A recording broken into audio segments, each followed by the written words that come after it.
Hey, folks, Erick Stakelbeck here. Welcome to the Watchman Newscast live stream. And what a way to start the week as the Middle East is on the verge of all-out war thanks to a Hezbollah rocket strike on a group Pay of for work. kids Do over you the own your home? weekend playing soccer in Majid al-Shams in northern Israel.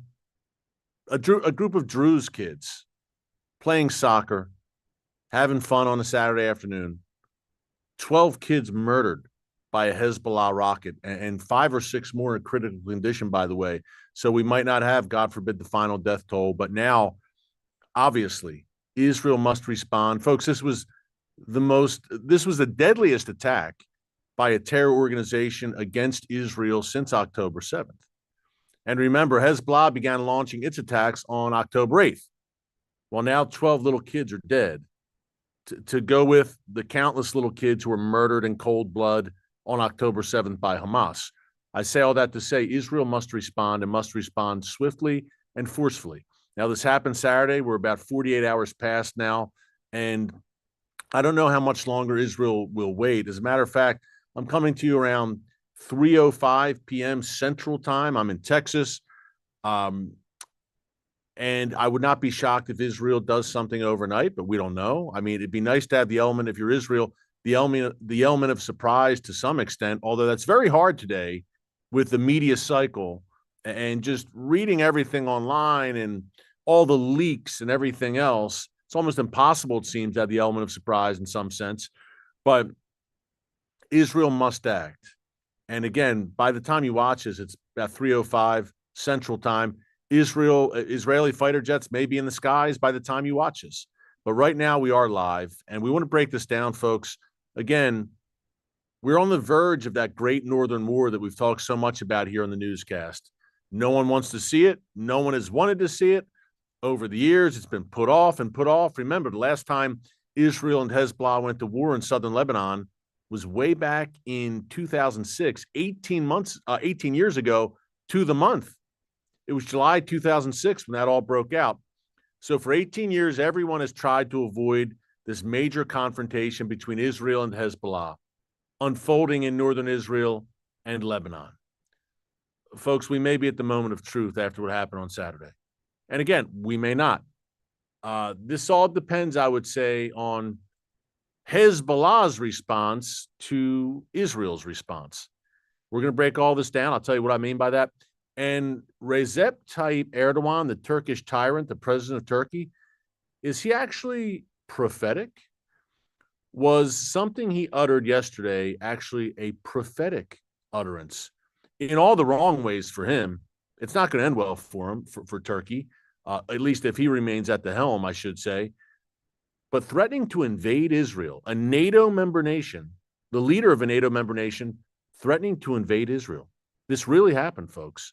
Can you say Gog Magog?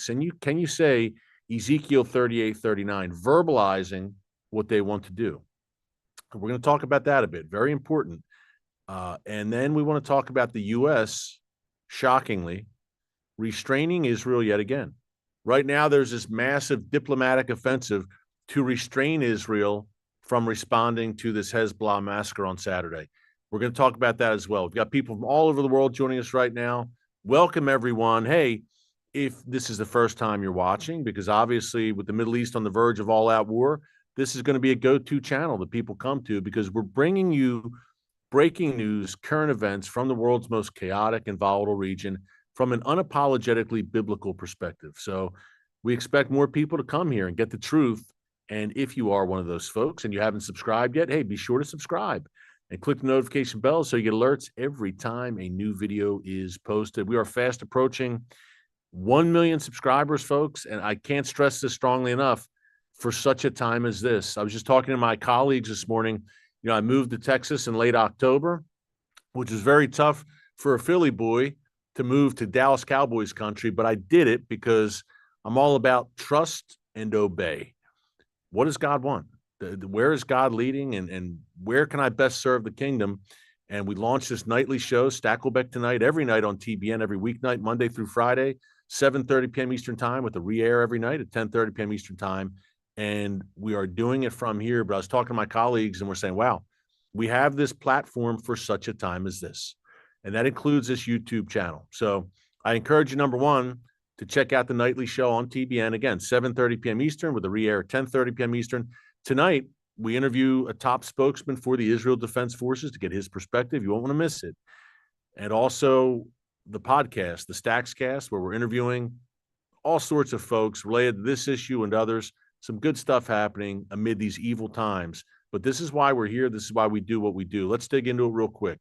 Okay, where are we at? Just to recap, if you're just joining us, Majd al-Shams, beautiful Druze community in northern Israel, attacked by a Hezbollah rocket. On Saturday, 12 children killed in cold blood, a few more in critical condition. Hezbollah at first boasted about it. Then when Hezbollah saw the full extent of the carnage, they suddenly dialed it back and said, no, it wasn't us. We didn't do it. Well, too late, number one. And number two, key takeaway here, folks, when we talk more broadly about this and what's coming, this was an Iranian-made rocket, made in Iran and supplied by the Iranian regime to Hezbollah. And that pretty much summarizes the Middle East in 2024. Chaos made in Iran by the mullahs and for the mullahs. And that includes Gaza, that includes Syria, Lebanon, Iraq, Yemen. Wherever the Iranian regime has a presence, whatever it touches turns to misery, chaos, destruction. And you're about to see it in Lebanon, because southern Lebanon, which is Hezbollah's main power base, has basically been turned into Iran West. And when I talk about Iran, I'm not talking about the Iranian people who are the main victims of this wicked regime. I'm talking about the regime. And they have made southern Lebanon an extension of Iran. Hezbollah is a fully owned subsidiary of the Iranian regime. So they carry out this attack. They deny it. They're using an Iranian rocket. And everyone knows, obviously, well, Israel has to respond. And the reason Israel has to respond is because the Middle East is a very tough neighborhood, in case you haven't noticed. And if Israel stands pat and doesn't do anything, guess what's going to happen? Hezbollah will fire more rockets, and Hezbollah will grow increasingly bold. Today, it's 12 kids on a soccer field. Tomorrow, it's 100 kids inside a school, inside a building. If you give Hezbollah an inch, they will most certainly take a mile. And this is, by the way, the third weekend in a row where we've had major events. I told you back in June that it was going to be a long, hot summer. And a long, hot summer, indeed it is, in the Middle East. 3 weekends in a row, folks. On June 13th, we had Mohammed Deif, the military leader of Hamas in Gaza, taken out by the IDF. Second most powerful man in Hamas in the Gazan wing. He's very likely gone by all indications. The IDF hasn't come forward with any official confirmation, but Deif is likely dead. Fast forward to last weekend. The Houthis in Yemen carry out a deadly drone attack in Tel Aviv. Israel responds with a massive series of airstrikes on a port in Yemen, sending a message to the Houthis. And now this. So the 3 H's, 3 weeks in a row: Hamas, Houthis, Hezbollah. And I don't see it slowing down anytime soon. So the question now is, how does Israel respond? And there are varying opinions here and varying views. Israel will respond, and I expect it to be soon. Although, like I said at the top, listen, tough to have the element of surprise today. But what does Israel want to accomplish here? This response, does it mean that Israel is looking to crush Hezbollah now and begin the Great Northern War? And by the way, we've talked about it a bunch over the years. Folks, we're talking about the Great Northern War here on the channel when this channel was launched over 5 years ago. So this has been a long time coming. Everyone's tried to put it off and kick the can down the road and delay it, but it's inevitable that Israel and Hezbollah are on a collision course, and Israel must deal decisively with this terrorist. It's a terrorist army. Hezbollah has more firepower, more training than most armies in the Middle East. But the day is upon us. And does Israel now, is this the time where Israel says this is going to be the all-out war? This is it. And by the way, send some questions along. I see some people sending some questions already in the chat. Continue to send some questions along, folks, because at the end of the stream, I'm going to answer them. What's the goal here for the IDF? Crush Hezbollah decisively now? I mean, the Great Northern War has already begun. I said war is upon us. Look, for the past 9 months plus, Hezbollah has been firing rockets, missiles, and attack drones at Israel. Over 6,000 since October 8th alone, when Hezbollah unilaterally began a war against Israel. Now, it's been a limited war, but that front is open. It's a war in the north. Some 80,000 at least Israeli civilians evacuated still from their homes. There are towns, northern Israel right now, folks, the best way I can put it, looks like a ghost town. I was there in February. I was shocked. There was no one there other than the IDF. It's essentially, in some ways, a closed military zone, and the only people who remain behind in the north are people who need to be there for employment's sake. So it's unsustainable. If you're a nation the size of the state of New Jersey, you can't have an entire region, a tiny nation. You can't have an entire region shut off for 9.5 months and not producing for the economy. It's unsustainable. So this day had to come. But the question again, and what do you think, folks? Send your comments, your questions. But does Israel go all in now? Is this when the Great Northern War completely begins? Or is it a limited Israeli response? Painful, but not the type of response that would maybe force Hezbollah to save face and say, we have to respond. The kind of devastating, crippling blow that Hezbollah would be compelled to respond to. I bring you April 13th and the aftermath. April 13th, Hezbollah's big boss, the Iranian regime, for the first time ever, fired projectiles from Iranian soil at Israel, over 300 rockets, missiles, drones. 99%, thank God, were intercepted. But it was very similar to the atmosphere now. Oh my gosh, Iran attacked Israel directly for the first time ever. How will Israel respond? And for several days, everyone was on pins and needles. How's Israel going to respond? Same deal here. For 48 hours, how's Israel going to respond? It seems like the mainstream media and Western diplomats are less concerned with the 12 kids who were murdered and more concerned with, we need to restrain Israel. So now here we have it again, just as we had in the aftermath of April 13th. How will Israel respond? Now, Israel, in the wake of April 13th, carried out a targeted strike in Natanz near Iran's nuclear facility. Iran did not respond. Iran stood down. It took it on the chin. It stood down. It was a limited response by Israel, thanks to relentless United States pressure from the Biden administration. And we have that again right now. Relentless diplomatic pressure from the Biden administration, shamefully seeking to restrain Israel at every turn.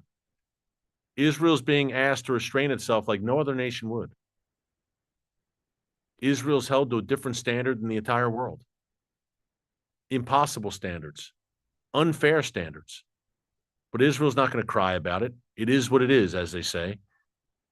But right now you have this massive diplomatic offensive throughout the region, led by the United States, to try to restrain Israel. I'm going to share more on that in a minute. But does Israel go all in? I mean all in. I mean hitting Beirut. I mean hitting Hezbollah leadership. Or is this a moment where Israel, once again, like in the aftermath of April 13th, has a limited, quote-unquote, response, where Hezbollah takes it on the chin, in essence, just as the Houthis did last weekend when Israel hit the port. And the Houthis will, I'm sure, stir things up again against Israel, no doubt, but they're licking their wounds right now. But what will Hezbollah's response be to Israel's response? What's the response to the response? That's the key question. This could be all-out war, or it could be the latest volley in what's been called a low-intensity war that's raged in the north for the past 9.5 months. I'm loath to call it low intensity. To me, when Israeli civilians and soldiers are being killed and 80,000 people are evacuated from their homes, that's pretty intense. That's pretty high intensity in my view. But I think you know what I mean. Does this spiral into a massive, massive where the front's open now, but not all the way open? Does this completely open the northern front into an all-out war? Is this the big one between Israel and Hezbollah, the Great Northern War? Or again, is it a limited engagement? Benjamin Netanyahu, the Israeli prime minister, has said we are going to have a, quote, harsh response. What does that entail? Well, I talked about that diplomatic, it ain't a charm offensive, folks. It's a diplomatic offensive, no doubt, led by the United States. And here's a little bit more on that. Here's the headline from the Times of Israel. I'm just reading this off my phone. That's why I'm looking down. The U.S. is pushing diplomats to convince Israel to not attack Beirut or Lebanese infrastructure. Wow. So Israel's greatest, ostensibly, Israel's greatest ally in the world, the United States, is actually desperately trying to tie Israel's hand behind its back, one arm behind its back, just as the U.S. has done in Rafah and in Gaza writ large. Kamala Harris just last week called for an immediate ceasefire. This war must end, she said. I'm sorry, but I think Israel, a sovereign nation, can decide when this war must end and knows how to conduct and how best to defend its citizens, certainly in the wake of October 7th. But Kamala Harris was calling for a ceasefire months ago. And now we have it again. The United States is leading a diplomatic dash to prevent Israel from striking Lebanon's capital, Beirut, or the country's major civil infrastructure in response to a deadly rocket attack on Majd al-Sham's. Listen to the sourcing. 5 people with knowledge of the diplomatic drive say, wow, okay. That's 5, quote, anonymous sources. The focus has been to constrain Israel's response by urging it to avoid targeting densely populated Beirut, the southern suburbs of the city, which is Hezbollah's heartland, or key infrastructure like airports and bridges. It's been over the past 2 days that the United States, and I'm as an American who loves my country, I'm ashamed to say this. The current, not the people of America, who are overwhelmingly pro-Israel, despite the whack jobs you see on college campuses and burning flags outside Union Station last week, the vast majority of the people of the United States still stand with Israel. But our government is another story. And how shameful that the United States, more specifically the U.S. government right now, more specifically the White House, the Biden administration, is trying to constrain and restrain Israel from doing what it needs to do to defend its citizens. It's surreal, but it's all too real. And this is what Israel has dealt with in the Gaza war, in dealing with Hezbollah in Lebanon, and in responding to Iran in the wake of that April 13th barrage that I talked about a minute ago. At every turn, Israel has had one arm tied behind its back thanks to relentless pressure from the United States, to the extent that the United States has even withheld crucial arms shipments to Israel. I knew it. This is where we are once again. And Biden administration officials have said, basically, if you strike Lebanon, you're on your own. Here's a question. Well, I could bash them all day long, but what is their alternative? Okay, you don't want Israel to respond in any kind of meaningful way, which will only encourage and embolden Hezbollah to push further next time. So what would you have Israel do? And what they'd have Israel do in an ideal world, in their ideal world, would be to not respond at all. Joe Biden, after Iran launched over 300 rockets, missiles, drones at Israel on April 13th, said to Bibi Netanyahu, don't respond. He said, quote, you got the win, take the win, meaning a win because, thank God, these projectiles were intercepted, 99% of them. So in a perfect world, in the eyes of the Biden administration, Israel wouldn't respond at all. That's what Israel's dealing with. But Israel is going to respond. And what will the aftermath look like? That's the big question. And I laid out Beirut and infrastructure, airports, etc. You're talking all-out war there. So what are Israel's goals? Has Israel said enough is enough at this point? After 12 children were massacred, after at least 80,000 people have been evacuated from their homes for 9.5 months? Are we at the breaking point here where Israel is going to just throw off the shackles of the Biden administration and say, you know what? We're doing it. We're doing what we got to do, because the longer this drags on, the worse it's going to get. The only reason, yeah, I know Israel doesn't want to fight on two fronts, but two fronts, again, are upon Israel. And it has been since October 8th. I'd add a third front, the Houthis in Yemen. And you can add a fourth front, Syria, Iraq, the militias there, the Assad regime. You can add a fifth front, the West Bank, Judea, Samaria, where Iran is stretching its tentacles as well. And Gaza is certainly still a front, sixth front. Not what it was. Thank God. Israel has severely weakened Hamas and Palestinian Islamic Jihad there, but still a threat. And then Iran itself. 7 fronts Israel is waging war on right now.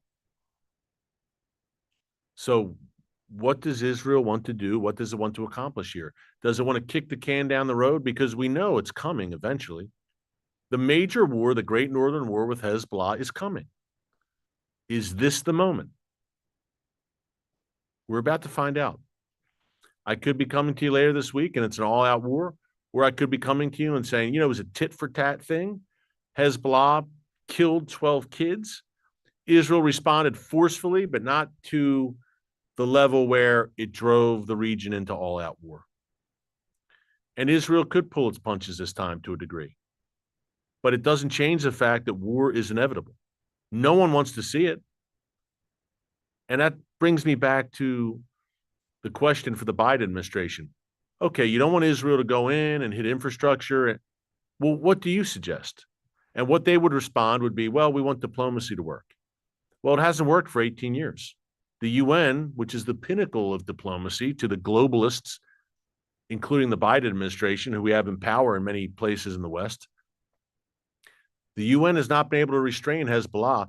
They're putting all their onus on restraining and constraining Israel, but Hezbollah's run amok to the point where Hezbollah has probably 200,000 rockets and missiles now in its possession. Increasingly precision guided, by the way, meaning they can hit targets throughout tiny Israel with great accuracy and great precision.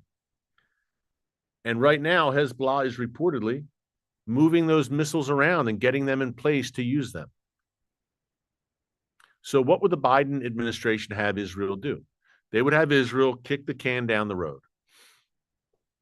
In their view, look, delay it inevitably. Let Hezbollah continue to pound you and kill people, kill Israeli citizens, kill Israeli soldiers, but Israel, you got to constrain yourselves. And the moment, as Hezbollah continues to arm itself and get more bold, the moment of truth would never come if the Biden administration had its way. Israel would never act. And what that would do would be only to, again, encourage Iran and its axis.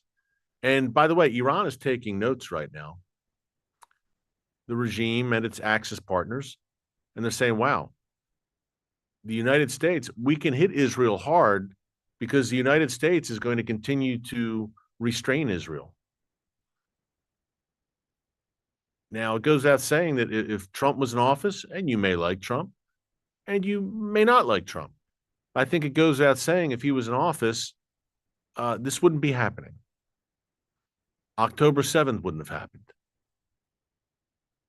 And I don't believe Russia would have invaded Ukraine. You might say, oh, no. Well, weak men create hard times. And the language of the Middle East is strength. And when Donald Trump, for instance, took out Qasem Soleimani, that displayed strength. And Iran didn't like that. And it made them scared and uneasy. That's why they don't want to see him back in office. But I digress. This is a time for strong leadership that's sorely lacking throughout the Western world.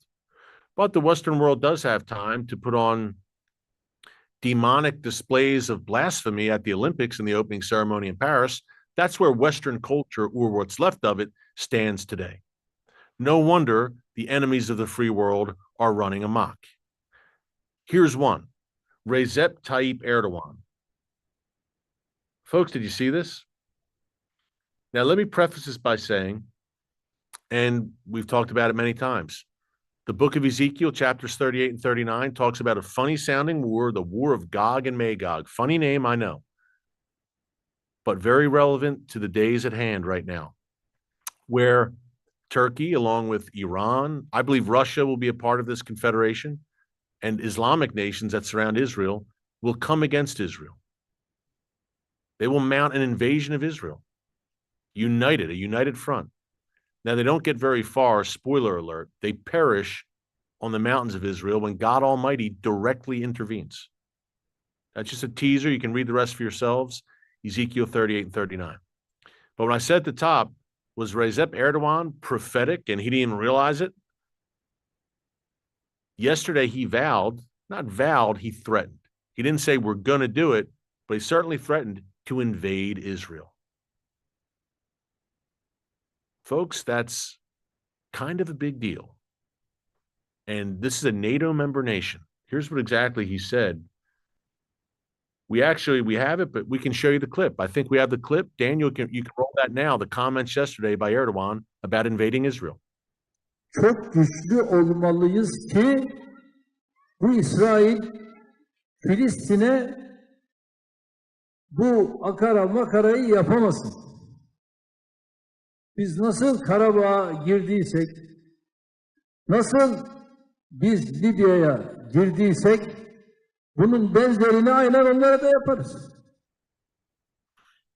And there you have it.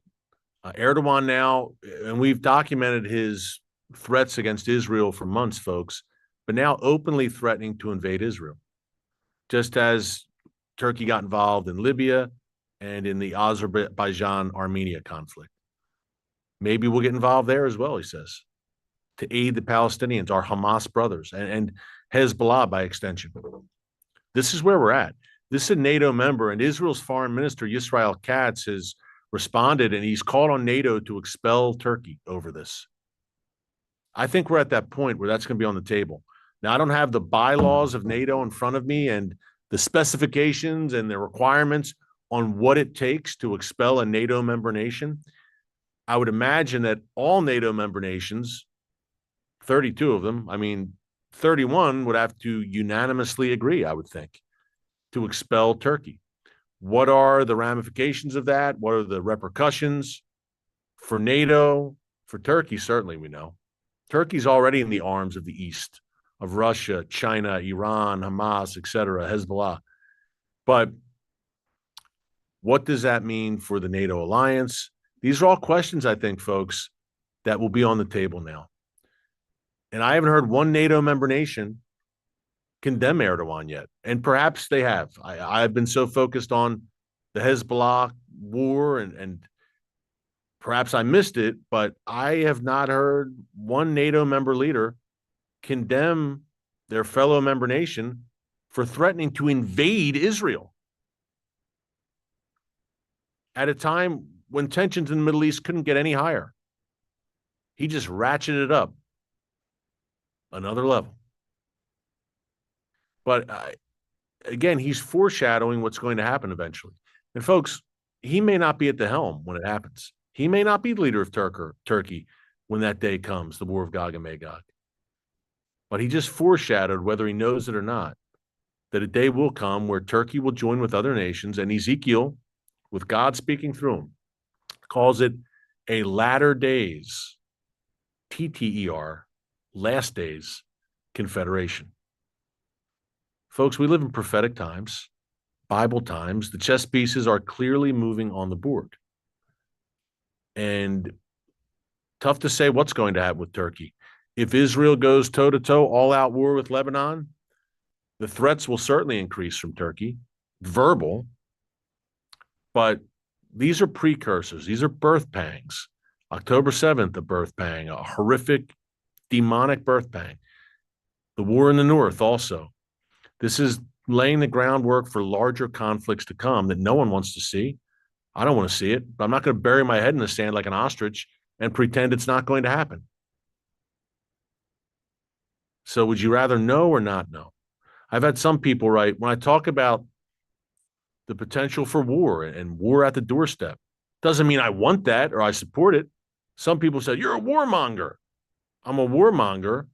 I am, to report on real issues. And would you rather me lie and say there's not going to be a war?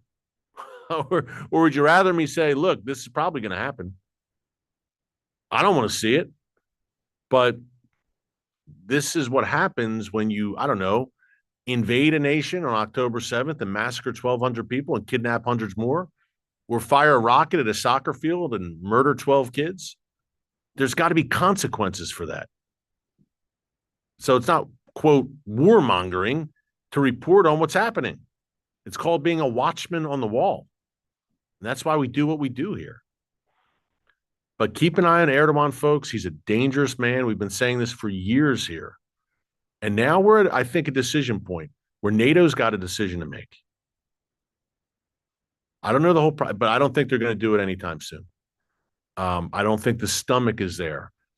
If Trump gets in office, perhaps he would read the riot act to Erdogan and threaten him, and Erdogan would rein it in. But right now, Erdogan's got free reign, and so do the world's worst actors right now. A lack of leadership and weakness in America creates a vacuum. And the world's worst actors are filling that vacuum, and they're acting up, and they don't fear any consequences. Real quick, let's do a question or two before we get out, guys. And a reminder that we've got the Stakelbeck Tonight show, which I mentioned earlier. You can watch every night on TBN. If you like this kind of reporting on the YouTube channel, Stakelbeck Tonight, we're in a beautiful studio here in Dallas-Fort Worth. We've got all the bells and whistles that we don't always have in a live stream. You're here for the content, not the bells and whistles. But in all seriousness, footage, sound bites, great interviews, everything, every night on our nightly TV show. And we also have a second YouTube channel with Stakelbeck Tonight clips. Check it out at Stakelbeck Tonight. That's at Stakelbeck Tonight right here on YouTube. Anything you missed from Stakelbeck Tonight from the nightly show, you can catch here on the YouTube channel at Stakelbeck Tonight. Let's get into a quick question. Frosty47 asks, do you think that Turkey will follow through on their threat to invade Israel? And what do you think the U.S. and NATO will do about this? For now, no, they won't follow through on that threat, Frosty47, but a day will come where Turkey, in league with others, will attempt to mount an invasion of Israel. I don't know when that'll be. No one knows. But prophetically, it has to happen. That's the way it's laid out in Ezekiel 38 and 39. And in terms of what the U.S. will do and NATO will do, for the moment, nothing. You might get a slap on the wrist from NATO over these comments, but I don't expect the Biden administration to apply any kind of significant pressure, which is pretty telling. Martha Brown asks, what will it take for Israel to finally take out Iran's nuclear facilities? The first thing comes to mind, Martha, and great question, because this has been like a slow-running saga for over 20 years now. I mean, in 2002, we were talking about Iran's nuclear program. One person has described it as the Cuban Missile Crisis in slow motion. That's a pretty apt description. What will it take? I think perhaps this Great Northern War spiraling. If Iran gets involved directly, and that's a big question here. If Iran sees Hezbollah on the ropes and ready to be destroyed, it's one thing for Iran to lose Hamas and Islamic Jihad, which it has in Gaza. They are not significant players anymore, at least for the moment. Israel has them on the ropes. But if Hezbollah's on the ropes, remember, Hezbollah is Iran's crown jewel.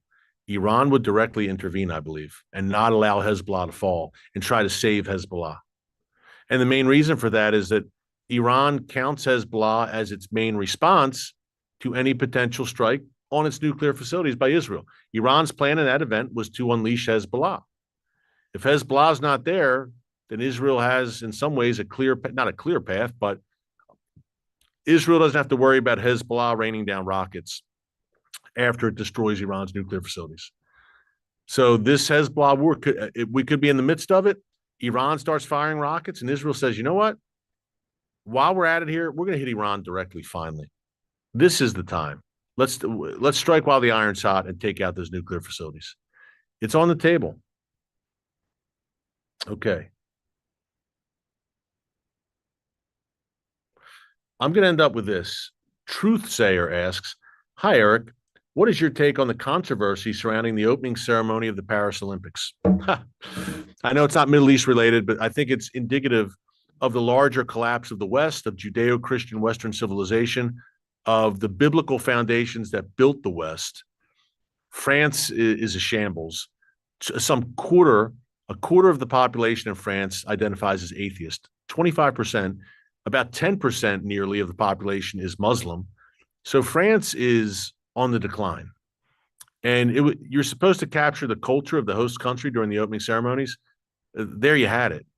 You had a drag queen reenactment of the Last Supper. You had a half-naked man looking like an overgrown blue Smurf writhing around on a table. You had a bearded man in a dress and makeup dancing around. You had all sorts of nasty, demonic, antichrist-type material, topped off by a literal mechanized pale horse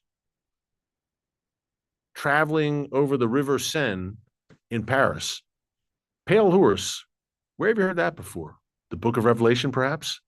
But it's all just a coincidence.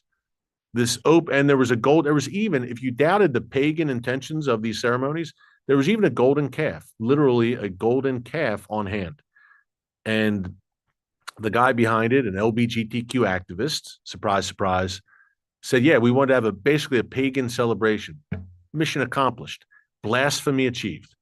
So that's what I think of it. I think it was an utter disgrace, but I don't think we should be surprised that this intensification of the war against Christianity, against biblical beliefs continues.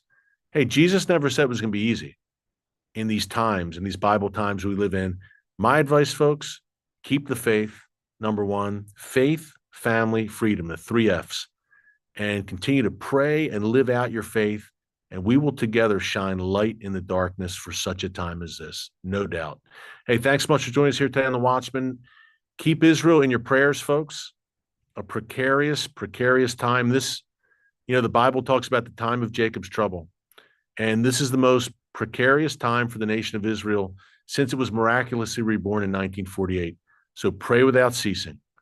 And until tomorrow, God bless you, and remember, never hold your peace. Hey everyone, thanks for checking out the Watchman Newscast. Make sure you hit the subscribe button so you never miss an upload, and tap the bell icon so you're notified every time a new video is posted. And don't forget to share your thoughts, insights, and comments below.